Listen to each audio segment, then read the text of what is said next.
Apocalipse 3, a partir do 13. Amém? Então, como eu dizia, o tema da mensagem, irmãos, é renovando o fervor no Senhor. E quem aqui é fervoroso no Senhor? Amém? Mas a gente sabe que tem pessoas também que já foram mais fervorosos, né? E durante a caminhada da vida foram perdendo o fervor. Então, restaurando o fervor no Senhor. Esse é o tema da mensagem. E assim diz a palavra do Senhor para mim e para você essa noite. Aquele que tem ouvidos, ouça o que o Espírito diz às igrejas. Ao anjo da igreja em Laodiceia, escreva: estas são as palavras do Amém, a testemunha fiel e verdadeira, o soberano da criação de Deus. Conheço suas obras. Sei que você não é frio, nem quente. Melhor seria que você fosse frio ou quente. Assim, porque você é morno, nem frio, nem quente, estou a ponto de vomitá-lo da minha boca. Você diz: estou rico, adquiri riquezas e não preciso de nada. Não reconhece, porém, que é miserável, digno de compaixão, pobre, cego e que está nu. Dou-lhe este conselho: compre de mim ouro refinado no fogo, e você se tornará rico. Compre roupas brancas e vista-se para cobrir a sua vergonhosa nudez. E compre colírio para ungir os seus olhos e poder enxergar. Repreendo e disciplino aqueles que eu amo. Por isso, seja diligente e arrependa-se. Eis que estou à porta e bato. Se alguém ouvir a minha voz e abrir a porta, entrarei e cearei com ele e ele comigo. Ao vencedor darei o direito de sentar-se comigo em meu trono, assim como eu também venci e sentei-me com meu Pai em seu trono. Aquele que tem ouvidos, ouça o que o Espírito diz às igrejas. Eu vou pedir para os irmãos orarem antes de se assentar. Os irmãos orem como é de costume. Ore por mim para que eu seja capacitado pelo Senhor, para trazer a palavra de Deus a você, que ela ache lugar no seu coração. Ore também para que as pessoas que nos assistem a tempo e fora de tempo também sejam tocadas pela palavra do Senhor. E ore para que você não saia daqui do mesmo jeito do que você entrou. Amém? Vamos orar, irmãos.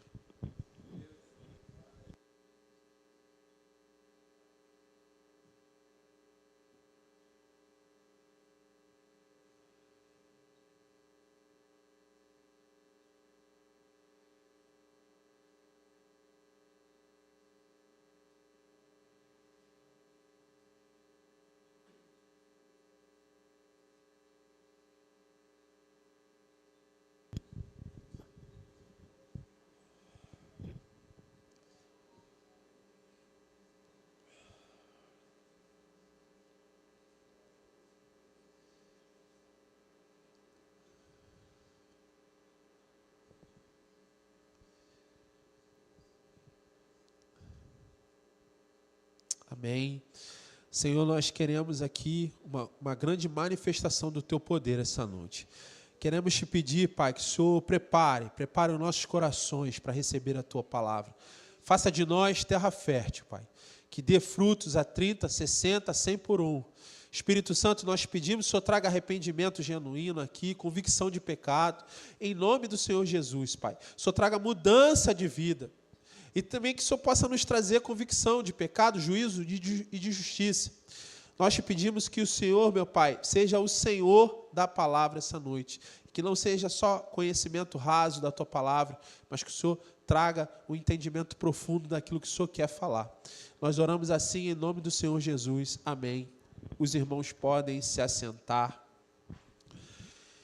E, irmãos, eu até falei com o pastor Felipe que eu fui acometido de uma rinite. Eu estou com o nariz entupido, estou respirando pela boca. E quase que eu não consigo vir aqui mas pela graça. Então, eu queria pedir aos irmãos que não levem em consideração a minha voz embargada, mas que os irmãos se deixem levar pela palavra de Deus. Possa me esconder aqui, os irmãos nem lembrem de mim, mas lembrem daquilo que a gente vai conversar aqui essa noite. Amém, irmãos? O texto que a gente leu, irmãos, é um texto conhecido de todos aqui, né? Eu já vi muitas pessoas falando sobre esse texto. Obrigado, varão. Obrigado, tá? Deus te abençoe.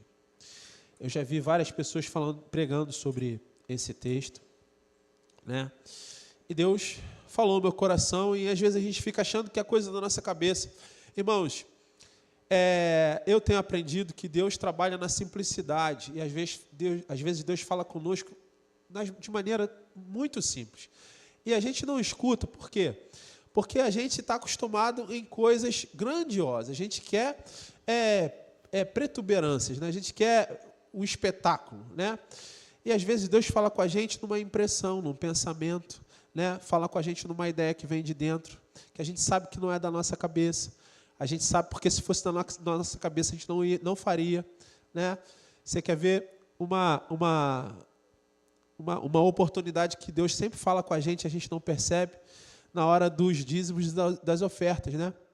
A gente recebe o convite para dizimar, para ofertar, e uma voz dentro de nós fala assim, ó, vai faltar para você. Se você ofertar, né, no Senhor, vai faltar para você. E a outra está falando assim, oferta, faça por fé, né? Essa provavelmente é a voz de Deus, o que Ele quer falar. Então, esse texto aqui, meus irmãos, só para fazer uma pequena introdução, né? Quem está falando aqui é o apóstolo João, né?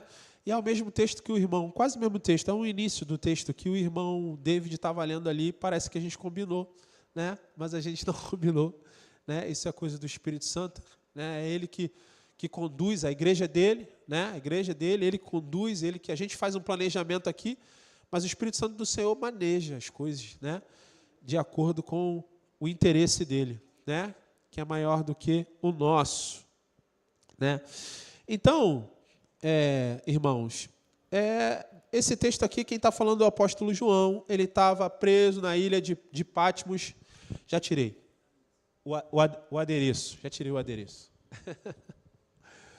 Ele estava preso na ilha de Patmos, e estava preso porque ele estava pregando o evangelho. Então, era uma maneira de impedi-lo de pregar. Mas quando o Senhor tem um propósito, irmãos, nada nem ninguém pode impedir, né?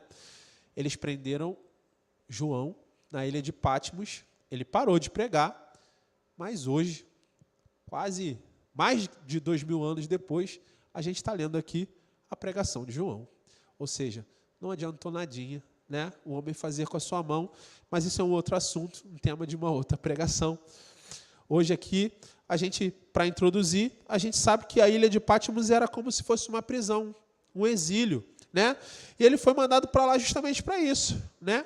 Para parar de pregar. Só que através de João, Jesus dá a revelação, como se fossem diagnósticos, irmãos, e diagnósticos para 7 igrejas, né? E eu gostaria de meter a última igreja.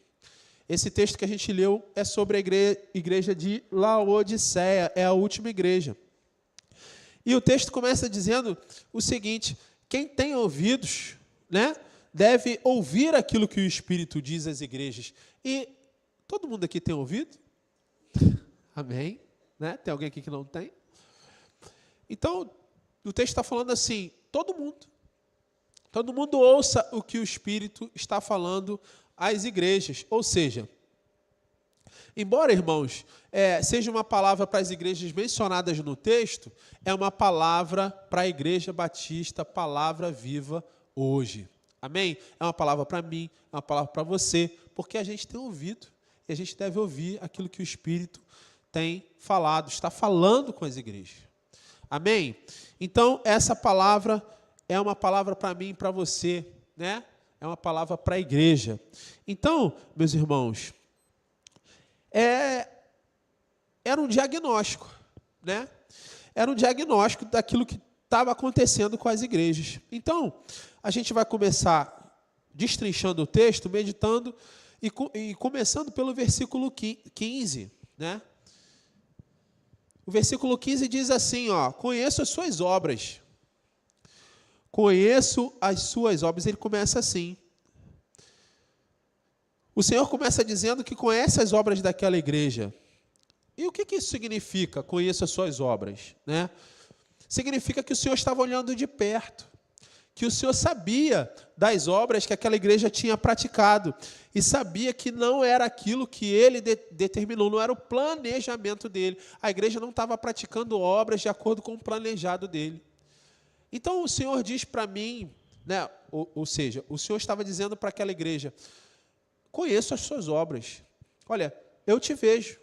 Enquanto você está agindo, enquanto você está fazendo as coisas, enquanto você está vivendo, eu estou te vendo. Eu conheço as tuas obras, né? Então, eu te vejo de perto. Então, amados, a carta à igreja de Laodiceia começa com uma admoestação do Senhor, mas uma admoestação em amor. Era um puxão de orelha, né? Olha, conheço as tuas obras. Né? O 15 diz, conheça as suas obras, sei que você não é frio nem quente. Era um diagnóstico, ou seja, um puxão de orelha, mas um puxão de orelha em amor. Né? Um puxão de orelha em amor. Por quê? Porque ao mesmo tempo que ele admoesta, que ele puxa a orelha, irmãos, no versículo 19, ele diz que ele repreende e disciplina a quem ama. Dá uma olhadinha aí no versículo 19. Diz assim, olha, repreendo e disciplino aqueles que eu amo. Por isso, seja diligente e se arrependa. Posso traduzir para a linguagem de hoje? É como se eu estivesse dizendo para a igreja assim, olha só, vê bem quais são as suas atitudes, porque, ó, vai dar ruim, hein? Vai dar ruim. Eu estou te repreendendo porque eu te amo. Eu não quero que você se perca. Então, meus irmãos, aí vem os versículos seguintes onde ele diz, conheço as suas obras, no 15, sei que você não é frio nem quente, melhor que seria que você fosse frio ou quente. Assim, porque você é morno, nem frio nem quente, estou a ponto de vomitá-lo da minha boca. E, irmãos, eu creio que os irmãos já leram esse versículo, conhecem bem essa palavra. E o que o Senhor quer nos ensinar aqui? Jesus estava usando uma figura de linguagem. E uma figura de linguagem, ele estava utilizando a realidade daquele tempo, daquela época, para dar um diagnóstico àquela igreja. É como se Jesus pegasse uma realidade daquela época e trouxesse na prática para diagnosticar aquilo que estava acontecendo àquela igreja. Então, meus irmãos, para entender, a gente precisa saber, e aí eu trouxe até um mapazinho, eu queria que projetasse esse mapa aqui. Para a gente entender, a gente precisa ver a geografia, uma geografia aqui.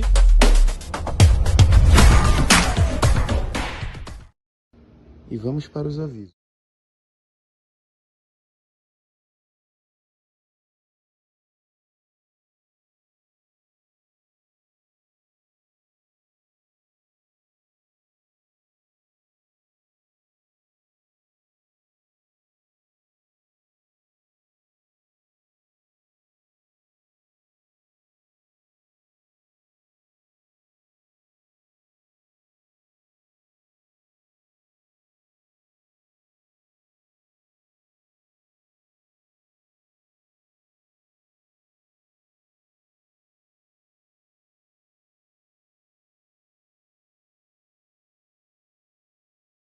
Abastada, eles eram ricos, né? E eles eram conhecidos por sua produção têxtil. Eram conhecidos, né, porque eles produziam tecido pintado, né, tecido tingido com cor. Naquela época era um artigo de luxo. E as pessoas ganhavam muito dinheiro com isso, né? E uma escola de medicina voltada para oftalmologia, né? Eles fabricavam um colírio já naquela época. E eles tinham uma tecnologia avançada para a época, né? nesse assunto, né? No assunto oftalmológico, de cunho medicinal. Então, eles eram bem abastados, ricos, né? Só que a cidade de Colossos, que era de baixo, né, era uma cidade que vizinha, né, de Laodiceia, e era conhecida por ter águas frias, né, fontes de águas frias e puras, né? Então, Laodiceia não tinha fonte de água, mas Colossos tinha ali fontes de águas frias e puras. Já Hierápolis, que era a cidade de cima, localizada próxima a Laodiceia, ela é famosa por suas fontes de água termais, ou seja, eram fontes de águas quentes, né? E Laodiceia estava no meio, né? Então, na busca por água, a água que chegava a Laodiceia, ela não chegava nem fria, nem quente, irmãos. Ela chegava morna, né? Então, Jesus pegou essa realidade, né, para fazer ali uma analogia, para dar um diagnóstico sobre aquela igreja, que era a igreja de Laodiceia, né? Então, esse diagnóstico era o seguinte: a cidade de Laodiceia, embora fosse o centro comercial, ela não tinha fontes de águas, como eu disse, né? Ela recebia uma água que não era nem fria, nem quente. E qual o problema, irmãos, de água morna? Qual o problema de água morna, né? Tem gente aqui que gosta de tomar um banhozinho quente, né? Eu também gostava, mas agora estou tomando banho frio porque eu estou com um problema de rinite. E não é fácil tomar banho frio, né, meus irmãos? Né? Só a misericórdia do Senhor. Nesse frio, né, quando a gente põe o pé assim, dá vontade, né, a gente dormir sem banho. Né? Eu não vou perguntar quem dormiu sem banho aqui, porque mentira é pecado. Mas não é fácil, né? Tomar banho frio. Então, é bom aquela aguinha morna, né? Você ligar ali, chuveiro, no elétrico, tomar aquele banho morninho, né? É bom. Mas então qual era o problema aqui das águas mornas de Laodiceia? É que a água morna, irmãos, ela não é boa para beber. Ela dá náusea. Quem aqui já bebeu aquele cafezinho morno, né? Mais para frio do que para quente, né? Eu me lembro que quando eu era criança, irmãos, eu tinha meus primos, né? A gente ficava jogando videogame a madrugada toda, né? E minha mãe trabalhava à noite e eu ficava em casa sozinho.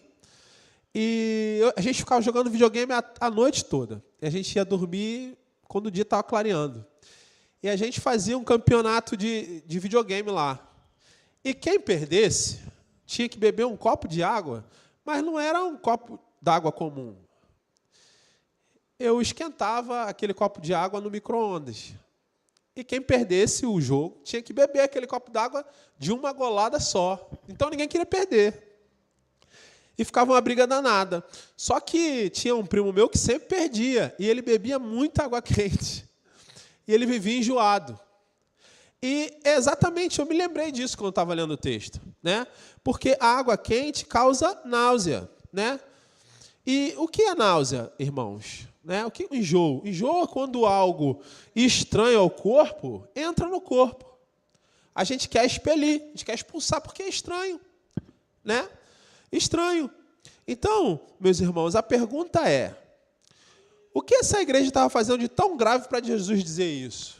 Os irmãos já pensaram nisso? O que essa igreja estava fazendo assim de tão grave para Jesus dizer que estava a ponto de vomitá-la? Né? Qual era o problema dessa igreja? Qual era o problema que essa igreja estava vivendo, irmãos? Né? Talvez seja um problema que nós estejamos vivendo, eu não sei. E aí só você que vai poder dizer. Mas a pergunta é: que pecado é esse que essa igreja estava cometendo? Né? E quando a gente vai lendo os outros, né, porque a gente vê que são 7 igrejas, 7 diagnósticos, Jesus vai falando, né? E quando a gente vai vendo o pecado das outras igrejas, essa pergunta fica mais difícil de responder. E os irmãos podem ver aí, ó, voltem um pouquinho, Apocalipse 2:4. Ele está falando da igreja de Éfeso. E olha o que ele vai dizer, irmãos.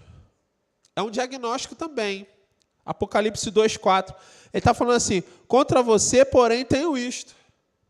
Você abandonou o seu primeiro amor. Olha só, a igreja de Éfeso tinha abandonado o seu primeiro amor. Mas Jesus não disse que vomitaria, estava a ponto de vomitar a igreja de Éfeso.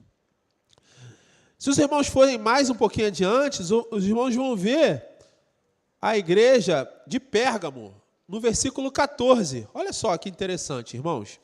No entanto, tenho contra você algumas coisas. Você tem aí pessoas que se apegam aos ensinos de Balaão, que ensinou Balaque a armar ciladas contra os israelitas, induzindo-os a comer alimentos sacrificados a ídolos e por praticar imoralidade sexual. De igual modo, você tem também os que se apegam aos ensinos dos nicolaítas. Essa igreja estava praticando algo, para nós, alarmante e escandalizante, não é mesmo? Os nicolaítas, a prática dos nicolaítas, irmãos, era levar o povo de Israel à idolatria, a cometer o pecado da idolatria, basicamente, e alguns pecados de cunho sexual também. Essa era a prática dos nicolaítas. E olha só, no versículo 20, a igreja de Tiátira, também o diagnóstico. Ele diz assim: no entanto, contra você tenho isto. Você tolera Jezabel, aquela mulher que se diz profetiza. Com os seus ensinos, ela induz os meus servos à imoralidade sexual e a comerem alimentos sacrificados a ídolos. Todas essas acusações parecem graves? Parece grave para você? Imagina, irmão, se você estivesse hoje indo visitar uma igreja, imagina que você foi convidado para visitar uma igreja, tá? E aí se você tivesse indo visitar uma igreja e o pastor, né, que conduz aqui o culto, ele falasse assim: olha, irmãos, agora a gente vai ter um momento de sacrifício de animais. E colocasse aqui na mesa assim, um porco todo aberto, né? Um animal todo aberto, né? E ele falasse assim: olha, agora a gente tem aqui um momento de sacrifício de animais, né? Ou se tivesse assim, meus irmãos, um grupo de WhatsApp onde as pessoas ficassem se relacionando, um grupo de relacionamento, né? Que a igreja promovesse, né? Relação fora do casamento entre as pessoas, não é isso? Né? E era isso aqui que acontecia, né? Era essa a acusação. Porém, irmãos, Jesus também não disse que estava a ponto de vomitar essa igreja. E eu aqui não estou fazendo juízo de valor, eu não quero fazer comparação entre os pecados. Eu não quero dizer que existe um pecado grande, um pecado pequeno, não quero dizer isso. Eu só estou analisando o texto, né? Então, meus irmãos, todas essas acusações são acusações graves, né? E para mim, são acusações que me escandalizam, né? Se alguém me dissesse isso de qualquer igreja, eu ficaria escandalizado, né? Mas, irmãos, mesmo que a gente imagine tudo isso, né?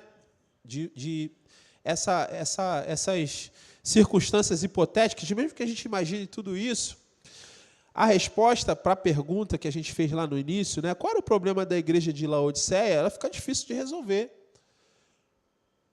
Porque Jesus está dizendo o seguinte, ó: conheça as suas obras, sei que você não é frio nem quente, melhor seria que você fosse frio ou quente. Assim, porque você é morno, não é nem frio nem quente, estou a ponto de vomitá-lo na minha boca. Ou seja, qual era o problema da igreja de Laodiceia? Era a mornidão. E o que significa mornidão, meus irmãos? Mornidão significa intensidade. Significa, irmãos, fervor. Significa entrega. Significa, irmãos, desejo, anseio. Irmãos, talvez a gente fale assim: olha, graças a Deus na minha igreja não tem sacrifício de animais. Na minha igreja, a gente não promove a imoralidade sexual. Na minha igreja, a gente não perdeu o primeiro amor. Na minha igreja, enfim, a gente pode usar aqui vários exemplos. A gente pode se vangloriar disso. Na minha igreja a gente tem uma boa teologia, a gente ensina a palavra de Deus, a gente ensina a leitura bíblica, mas aí vem Jesus e diz o seguinte: olha, talvez você não seja nem quente, nem frio. Isso é um problema para você. Amém? Então, meus irmãos, o problema da igreja de Laodiceia era intensidade. Era uma igreja morna. E o que isso quer dizer? Um problema de intensidade, irmãos, é um problema que vai se instalando bem devagar. E quando a gente menos imagina, ele já está instalado. Irmãos, um problema de intensidade é um problema de perda de fervor no Senhor. E a gente pode olhar um exemplo disso. Os irmãos conhecem a história de Davi. Inclusive, irmãos, eu estou vendo a série Reis na Record. E é uma série muito boa. E eu estou vendo algumas coisas, eu comparo com o texto bíblico. A gente sabe que tem licença poética.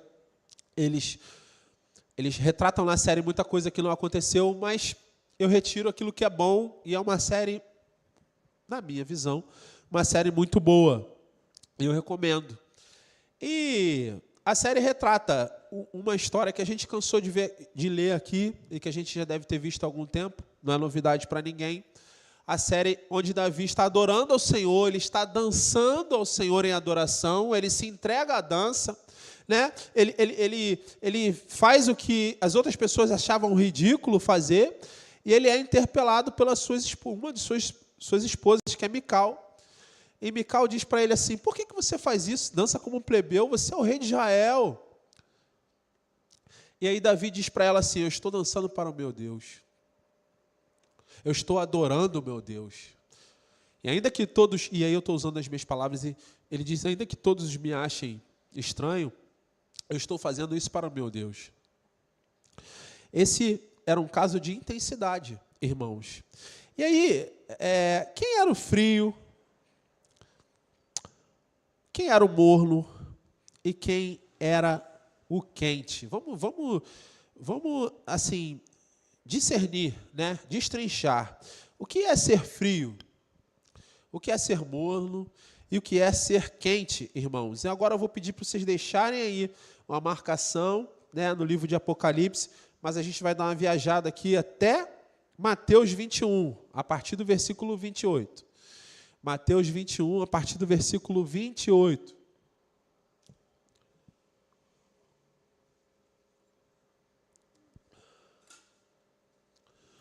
Mateus 21, a partir do versículo 28. Amém? Assim diz a palavra do Senhor para mim e para você. E é Jesus falando, tá? Diz assim: o que acham? Havia um homem que tinha 2 filhos. Chegando ao primeiro, disse: filho, vá trabalhar hoje na vinha. E este respondeu: não quero. Mas depois mudou de ideia e foi. O pai chegou ao outro filho e disse a mesma coisa. Ele respondeu: sim, senhor, mas não foi. Qual dos 2 fez a vontade do pai? O primeiro, responderam eles. Jesus lhes disse: digo-lhes a verdade. Os publicanos e as prostitutas estão entrando antes de vocês no reino de Deus. Irmãos, deixa eu fazer uma pergunta. Vocês já falaram para Jesus, para aqueles que estão mergulhados no pecado e têm consciência disso? São aqueles pecadores contumazes e que têm consciência que eles estão no pecado e eles sabem que não tem salvação para eles. Vocês já falaram de Jesus para essas pessoas?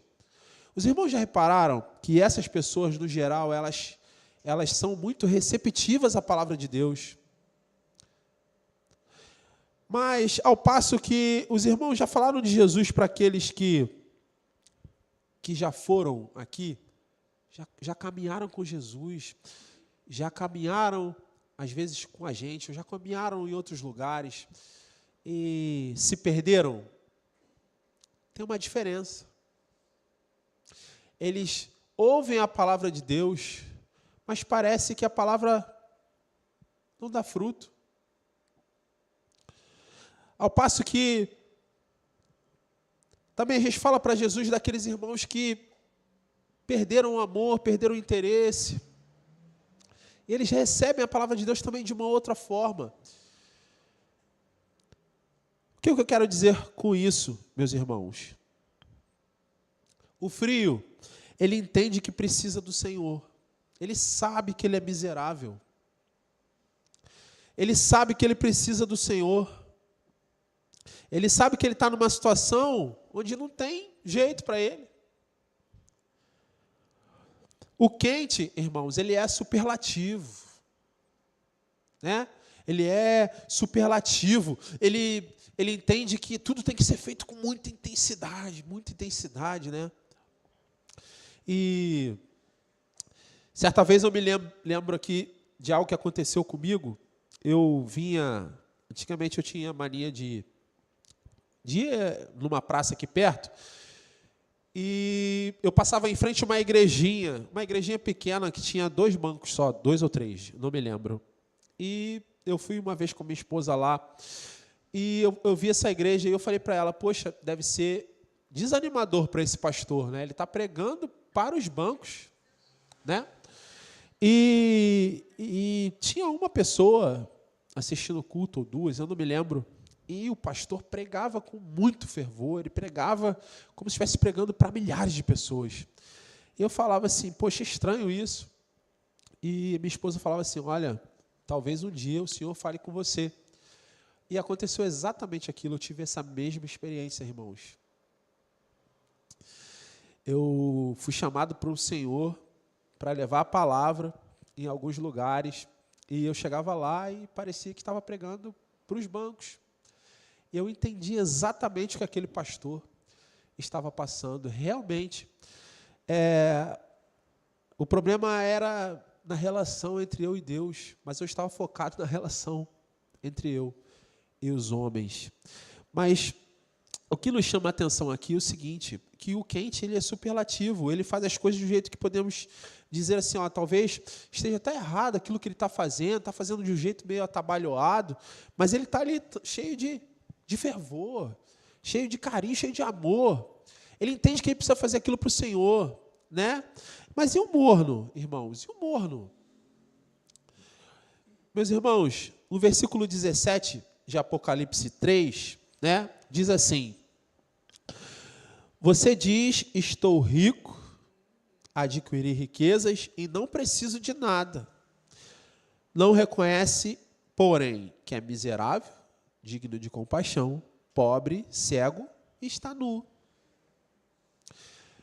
O que é a mornidão, meus irmãos? A mornidão ela é gerada por um falso senso de segurança, que é fruto, irmãos, da facilidade e da prosperidade. A gente entende assim, ó, a gente já chegou no nível que a gente não precisa de nada. Não precisa de nada.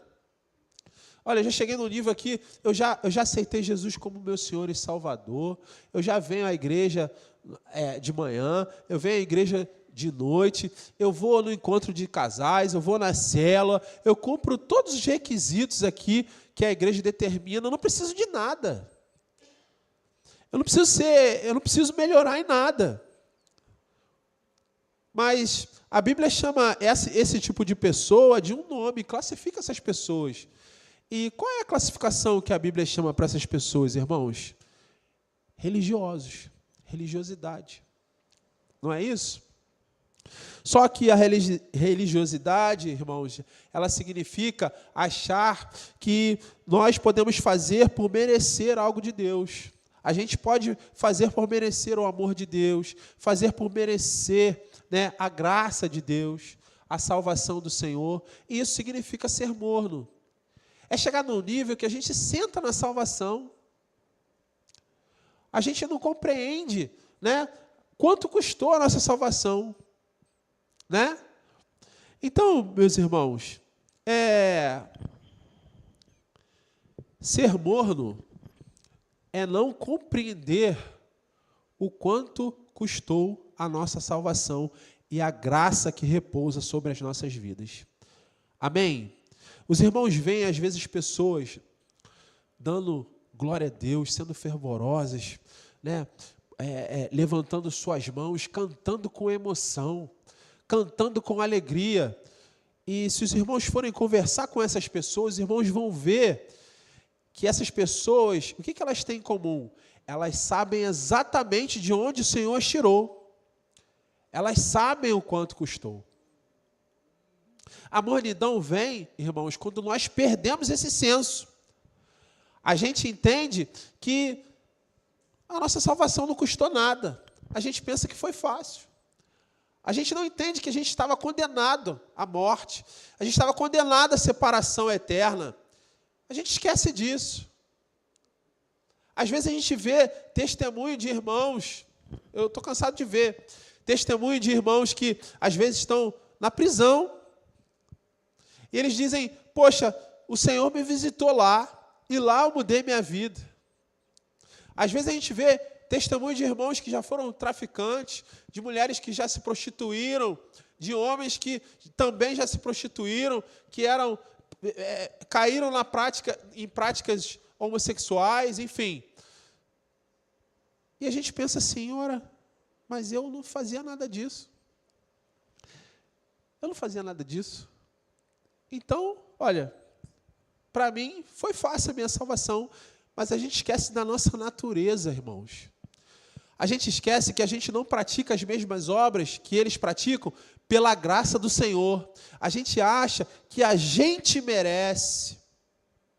A gente acha que a gente alcançou já esse tipo de salvação, de autossalvação.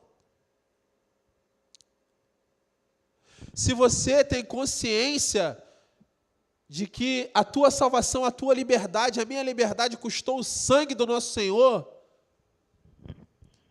você não canta da mesma forma. Você não canta, digno é o Cordeiro. Você canta, digno é o Cordeiro. Você diz, aleluia, Senhor. Glórias a Deus. Você diz amém quando a palavra te alcança. Você se levanta, você aplaude o Senhor. Você canta com fervor. Por quê? Porque você sabe de onde o Senhor te tirou. Você sabe para onde que você estava indo. Você sabe que você caminhava para a perdição. Você sabe que você era miserável, pobre e nu. Como a igreja de Laodiceia. Você não dorme no culto. Você presta atenção. Porque você sabe que a palavra que é promulgada, irmãos, é a palavra do teu Salvador. É a palavra que acha lugar em teu coração e não volta vazia. É a palavra que muda a sua vida, que restaura, que cura. Quando você compreende aquilo que custou lá naquela cruz, irmãos, tudo muda. Tudo muda. Então, meus irmãos, por isso que as pessoas de onde o Senhor tirou, aquelas pessoas que eram frias, que não queriam saber do Senhor, que estavam mergulhadas no pecado. Se você pega essas pessoas, você leva o evangelho para elas, hoje elas são pessoas quentes, porque elas sabem de onde o Senhor tirou elas. Então, irmãos, a mornidão ela é gerada desse falso senso de plenitude, de autoplenitude. Já cheguei num nível que eu não preciso de mais nada, né? Como diz aqui o texto, olha, estou rico, adquiri riquezas e não preciso de nada. Ou seja, eu sou autossuficiente, eu conquistei com as minhas mãos. Eu faço tudo que a igreja exige que eu faça. Eu cumpro os ritos eclesiásticos. Mas isso nos faz esquecer que somos miseráveis, pobres e nus. Irmãos, o que devemos fazer para restaurar o fervor no Senhor?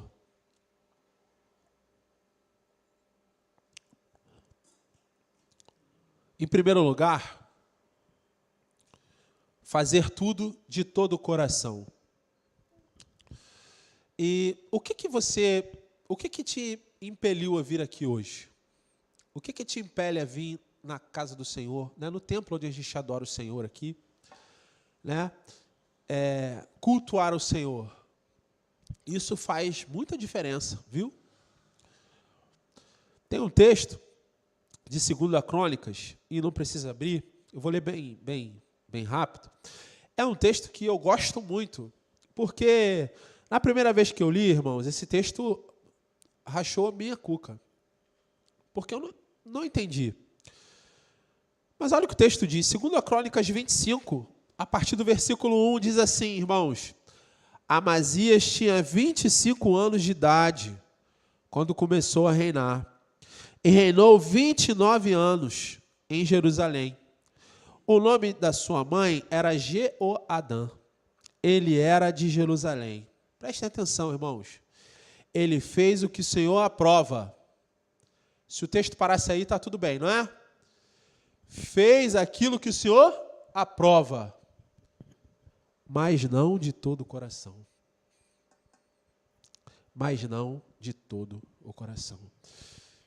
Ele até fez o que o Senhor aprova, mas não de todo o coração. Irmãos, quem aqui quer ser lembrado como o rei Amazias? De alguém que até fez aquilo que o Senhor aprova. Ele fazia tudo o que o Senhor aprovava, mas não era de todo o coração. Olha o que diz, irmãos, Jeremias 29:13, e eu gosto também muito desse texto, porque eu apelidei esse texto aqui de o endereço de Deus. Eu creio que aqui o Senhor está dizendo para a gente o seguinte: quando você quiser me achar, me procura nesse lugar. Ele está dizendo assim, ó, na nossa psique, na nossa caixa de ferramentas. Quando você estiver procurando o Senhor de toda a intensidade, todo o teu coração, eu quero achar, eu quero buscar. E às vezes, sabe o que acelera a gente a procurar o Senhor assim? Uma dificuldade, uma aflição. Porque quando tudo está bem, a gente esquece. E às vezes uma aflição nos leva a buscar o Senhor. Olha, irmãos, uma vez eu escutei uma frase de um homem de Deus, e assim, eu creio que Deus usou muito aquela pessoa, e ele disse assim: nos momentos mais difíceis da sua vida, os ouvidos do Senhor estão mais atentos à sua oração. E não era porque Deus dá mais ou menos atenção, era porque a minha busca tinha mudado. Nos momentos de aflição, a nossa busca, a intensidade da nossa busca muda. A gente pede os outros para orar, a gente ora, a gente acorda de madrugada para buscar o Senhor, a gente quer ouvir o Senhor falar conosco. A gente busca de todo o coração. E aí o Senhor promete o quê? Me deixarei ser achado de vós. Esse é o endereço de Deus. Ele fica no final de um coração quebrantado, de um coração intenso, cheio de emoção, de busca pelo Senhor, de sede pelo Senhor. Amém? Amém. Então, em primeiro lugar, meus irmãos, o que a gente vai fazer para restaurar o fervor? A gente vai fazer tudo de todo o coração. A gente vai buscar fazer tudo de todo o coração. A gente vai inclinar o nosso coração, né? Inclinar o nosso coração com o Senhor. E aqui eu não estou falando de vontade. Porque se você for esperar ter vontade de vir na igreja, meus irmãos, você não vai vir nunca. Você não vai vir nunca. Aqui eu estou falando de entender que a gente precisa. É igual o banho frio. Quem aqui quer tomar banho frio no frio? Ninguém. Mas você precisa. Você entende que você precisa se banhar. Você precisa ter a ceia com o seu corpo, é templo do Espírito Santo. Você não quer ficar com cheiro de gambá, né? Do lado das pessoas, né? Você precisa cuidar do seu corpo. Você entende que você precisa. Então, não é vontade, é compromisso, é disciplina. Olha, eu não quero hoje, eu não sei, enfim. Mas eu preciso. Eu quero buscar de todo o meu coração, até que nada mais importe, como diz um pastor aí, que tem um livro, pastor Luciano Subirá. Em segundo lugar, né, como restaurar o fervor no Senhor? Vencendo toda a religiosidade. Vencendo toda a religiosidade. Irmãos, e eu costumo dizer que a religiosidade mata mais que o revólver do bandido. Porque a religiosidade nos coloca num lugar onde a gente fica incapaz de se autoanalisar. Eu tenho uma tendência a ser religioso. E eu preciso lutar contra isso todo dia. Eu preciso de Jesus para isso todo dia. Às vezes, qual é a primeira impressão que a gente tem? A gente vê, às vezes, um irmãozinho passando por luta. O que a gente fala? O que a gente pensa? Também não busca Deus, não lê Bíblia. Não vai na igreja. Tem 3 domingos que ele não vai na igreja. A gente, às vezes, conta. Tem 3, 4 domingos que ele não vai na igreja, não é isso? Mas a gente não lembra que aquele que pensa estar de pé, vigie para que não caia. A gente não lembra disso. Então, meus irmãos, vencendo a religiosidade, o versículo 17 diz, estou rico, adquiri riquezas e não preciso de nada. Ou seja, eu fiz um esforço, cumpri todos os ritos, eu não preciso de mais nada. Mas só quando a gente diz que não precisa de nada, a gente está dizendo o que também? Implicitamente. Não preciso de Jesus. Não preciso de salvação. Eu faço tudo que é necessário, não preciso que ninguém me salve. E olha só o que me chama a atenção, irmãos. No versículo 20 aí de Apocalipse 3, Jesus diz assim, eis que estou à porta e bato. Se alguém ouvir a minha voz e abrir a porta, entrarei e cearei com ele e ele comigo. Ou seja, o que Jesus está falando aqui? Que tem igreja que ele ficou do lado de fora, irmãos. E quem está batendo na porta, ele querendo entrar. Ei, me deixa entrar, me deixa entrar.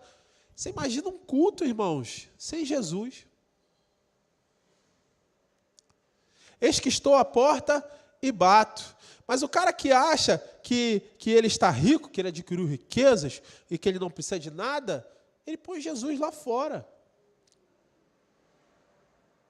Ele não entendeu ainda o estado de miserabilidade dele, não. Ele põe Jesus lá fora e Jesus fica batendo na porta querendo entrar.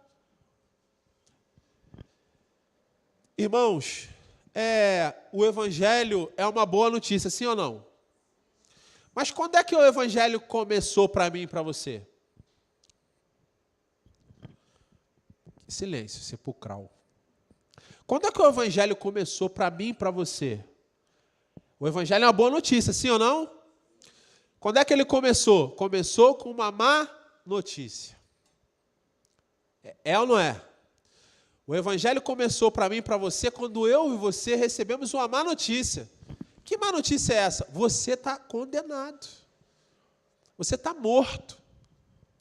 Morto nos seus pecados. Você está separado de Deus. Isso é uma má notícia ou não é?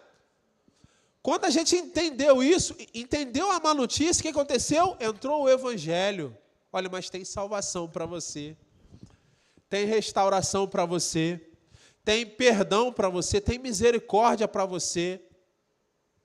Ninguém vai ser condenado pelos seus pecados, mas muitas pessoas serão condenadas pela sua incredulidade, porque se recusam a crer no perdão que está disponível, né? Está disponível para cada um de nós em Cristo Jesus. Amém? Então, o Evangelho, que é uma boa notícia, ele nasceu quando recebemos a má notícia. É ou não é? Então, irmãos, essa boa notícia que recebemos, ela nos mostra que em nós não tem mérito nenhum. Então, meus irmãos, como é que nós fazemos para receber, né, para entender, para vencer a religiosidade? Sabemos que em nós não há mérito nenhum. Nós precisamos do Senhor, amém? Eu preciso do Senhor, você precisa do Senhor. Nós precisamos de Jesus todo dia, irmãos. A gente precisa se converter todo dia. A gente precisa dizer sim para Jesus todo santo dia, irmãos. Todo santo dia nós recebemos uma enxurrada de informações, de tentações, e a gente precisa melhorar em várias áreas, e quando a gente tenta fazer com as nossas mãos, a gente cai e se decepciona, aí vem o inimigo, enche a gente de culpa, e a gente muitas vezes se afasta do Senhor, porque a gente está cheio de culpa. Eu já ouvi muitas pessoas dizendo o seguinte: olha, eu não vou na igreja porque eu estou sentindo mal. Dá vontade de dizer assim, então você devia ir para se sentir melhor. Mas não vou buscar Deus porque o meu coração está sujo. Dá vontade de falar, você está esperando limpar, mas você não vai conseguir. Você está esperando melhorar, você está esperando largar os seus vícios, largar os seus maus costumes. Se o Espírito Santo não te convencer e não te encher de graça, não vai adiantar. Então, irmãos, entendendo que nós somos miseráveis, pobres e estamos nus, quando a gente entende isso, a gente vence a religiosidade. Então, em segundo lugar, irmãos, para restaurar o fervor, devemos vencer a religiosidade. E em terceiro e último lugar, para terminar, nós devemos alinhar os nossos valores com os valores do Senhor. E no versículo 18, ele diz assim, dou-lhe este conselho. Então, é Jesus aconselhando a igreja de Laodiceia. Compre de mim ouro refinado no fogo, e você se tornará rico. Compre roupas brancas, e vista-se para cobrir a sua vergonhosa nudez. Compre colírio para ungir os seus olhos e poder enxergar. Ah, mas como assim? Compre de mim ouro refinado? Irmãos, por que alguém que é abastado, que tem ouro, que tem dinheiro, tem que comprar ouro de outra pessoa? O que Jesus está querendo dizer para a igreja de Laodiceia? Olha, os teus valores, o que você acha que tem, o que você acha que é certo, são valores da terra, não são valores do céu. Então, o que você acha que está dando certo? O pavimento das ruas, irmãos, para a gente pisar. O que isso significa? Que no céu eles pisam naquilo que a gente se mata aqui embaixo. Irmãos, uma pepita de ouro, lá na Chapada Diamantina, me foge aqui o nome da cidade, que eles garimpam. Tem pessoas que ficam 40, 50 anos lá, homens que entram jovens, saem velhos, pessoas que se matam por causa de uma pepita de ouro. E a palavra de Deus está dizendo o seguinte, ó, o ouro aqui em cima não tem valor nenhum, a gente pisa nele, tá? Então, em terceiro lugar, como é que a gente restaura o nosso fervor? Alinhando os nossos valores com os valores de Deus. Ele diz assim, compre de mim ouro refinado no fogo e você se tornará rico, e rico para comigo, de acordo com a minha ótica de riqueza, não de acordo com a sua. Porque de acordo com a sua, você é pobre, miserável e é nu. Né? E ele diz também, compre roupas brancas e vista-se para cobrir a sua vergonhosa nudez. Vocês lembram que Laodiceia era um lugar que era rico em comércio têxtil, de pintura de roupas? Ele está dizendo, ó, compra de mim roupa, e roupa branca. Quando a Bíblia fala de roupa, irmãos, ela não está querendo dizer isso aqui, não. Ela está querendo dizer da personalidade. Está conversando com a irmãzinha ali atrás. E a nossa roupa, ela reflete a nossa personalidade. A gente se veste da maneira que a gente se entende, que a gente se imagina. Então, o que Jesus está querendo dizer aqui para essa igreja? É o seguinte, olha só, cara, compra de mim essa roupa, porque você está se vestindo dessa maneira, você está achando que você é o cara, mas você está nu. Você está nu. Né? Então, compra de mim essa roupa branca e viste-se para cobrir a sua vergonhosa nudez. E ele diz também assim, compre colírio para ungir os seus olhos e poder enxergar. Vocês lembram que eu também disse que Laodiceia era um lugar onde eles se gabavam, porque eles tinham grande tecnologia na medicina oftalmológica, eles fabricavam colírios. Ué, mas Jesus está dizendo o seguinte, compra de mim colírio. Está dizendo assim, vocês pensam que estão enxergando as coisas, são cegos. Compra de mim colírio. Compra de mim colírio para ungir os seus olhos e você poder enxergar. Então, irmãos, como é que a gente vence? Como é que a gente restaura o fervor? Né? Em terceiro lugar, a gente precisa alinhar os nossos valores com os valores de Deus. Nem tudo aquilo que a gente valoriza, Deus valoriza. Na verdade, a maioria das coisas que a gente valoriza, Deus não valoriza, irmãos. E eu queria chamar a atenção dos irmãos, aqui por último lugar, né, que o problema não é ser miserável, pobre e nu. O problema não é ser frio. O problema não é ser quente. O problema não é sair por aí pulando na presença do Senhor, né? Não é ser quente, não é ser fervoroso, não. O problema é não reconhecer que nós precisamos do Senhor, dia após dia. O problema é não reconhecer que nós somos miseráveis, pobres e nus. Esse é o problema. Porque se nós estivermos nessa situação, o Senhor Jesus diz que está a ponto de nos vomitar. Amém, meus irmãos? Eu espero que essa palavra tenha alcançado você dentro das limitações que me cabem aqui. Eu espero ter conseguido passar aquilo que Deus falou comigo para você. A gente já está terminando, eu vou pedir para o pessoal do louvor já subir, né? Vou pedir para os irmãos ficarem de pé, né? E eu queria chamar a sua atenção para essa necessidade de busca no Senhor, né? De busca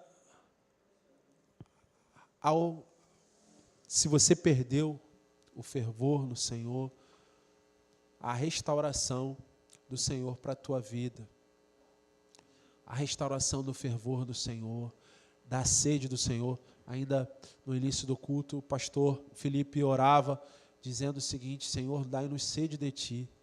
Quantas vezes a gente tem orado aqui? Quantas vezes a gente tem orado por um mover do Senhor? Mas será que a gente quer isso mesmo, irmãos? Será que a gente tem pedido isso de todo o coração? Ou será que a gente se tornou só cumpridor de ritos? Eu queria orar. E eu vou pedir para você curvar a tua cabeça nesse momento. A gente não vai ter música. Entendi. Senhor, nós queremos nos colocar diante de Ti como igreja. Pai, Tu conheces o meu coração mais do que qualquer um aqui. Tu sabes o que passa, Tu sabes como eu me deito, como eu me levanto, e Tu sabes como meus irmãos se deitam e se levantam. Tu tens um diagnóstico, Pai, de cada um de nós, como o Senhor deu aqui à igreja de Laodiceia e às outras 6 igrejas. Mas nós sabemos também, Pai, que o Senhor é o Deus poderoso, restaurador, e o Senhor é o Deus que cura, o Senhor é o Deus que liberta, o Senhor é o Deus que muda vidas, o Senhor é o Deus que levanta o caído, que quebra cadeias, que dissipa as trevas, que livra do mal. O Senhor é o Deus que pode todas as coisas, Pai. Então, nós te pedimos, Pai, se aqui entre nós há alguém frio, Deus, restaura. Se aqui entre nós há alguém que, pelo decorrer do tempo, se tornou morno, aquece, Pai. Aquece esse irmão, essa irmã.